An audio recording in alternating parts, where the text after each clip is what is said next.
നരകദ്വാരത്തിൽ നിന്ന് വന്ന് ഈ നാട്ടിൽ കുറേ കുഞ്ഞുങ്ങളെ പെറ്റിട്ട് പിന്നീട് അവരെല്ലാം ഇവിടെ പൗരന്മാരായി നാറ്റിക്കും എന്ന് പറഞ്ഞ റേഡിയോ അവതാരകനായ മൈക്കിൾ സാവേജിൻ്റെ ഒരു കുറിപ്പ് നമ്മുടെ ഫ്രണ്ട് അദ്ദേഹത്തിൻ്റെ ട്രൂത്ത് സോഷ്യലിൽ പങ്കുവച്ചത് വലിയ വിവാദമായിരുന്നു. എത്രമേൽ നീചവും നികൃഷ്ടവുമാണ് ആ വംശവെറിയൻ്റെ മനസ്സ് എന്ന് ബോധിപ്പിക്കുന്നതായിരുന്നു ആ കുറിപ്പ്.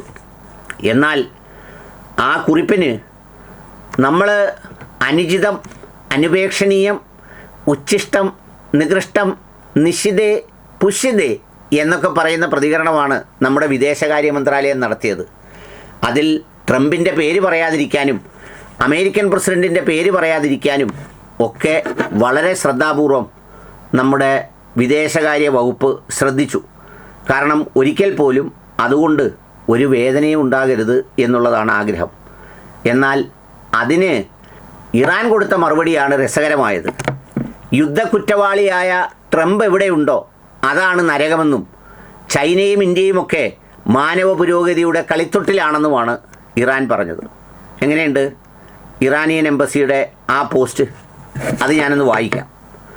China and India are the cradles of civilisation.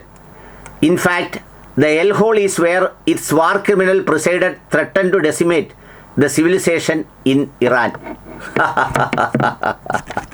അതായത് ചൈനയും ഇന്ത്യയും ഒക്കെ ക്രേഡിൽ ഓഫ് സിവിലൈസേഷനാണ്, മാനവികതയുടെ, സംസ്കാരങ്ങളുടെ ഒക്കെ തൊട്ടിലാണ്, കളിത്തൊട്ടിലാണ്. അവിടെയാണ് സംസ്കൃതികൾ ഉറവെടുത്തത്, അവിടെയാണ് മനുഷ്യത്വമുണ്ടായത്, അവിടെയാണ് മാനവികത തളിർത്ത് പൂവിട്ടത്. എന്നാൽ എവിടെയാണോ ഒരു വാർ ക്രിമിനലായ പ്രസിഡൻറ്റ് ഇറാൻ്റെ സംസ്കാരത്തെ, ലോകത്തിൻ്റെ സംസ്കാരത്തെ തുടച്ചു നീക്കുമെന്ന് പറയുന്നത്, അതാണ് നരകം എന്ന് വളരെ കൃത്യമായി ഇറാൻ പറഞ്ഞു. നമ്മൾ പക്ഷേ പറഞ്ഞത് അങ്ങനെയൊന്നും പറഞ്ഞില്ല.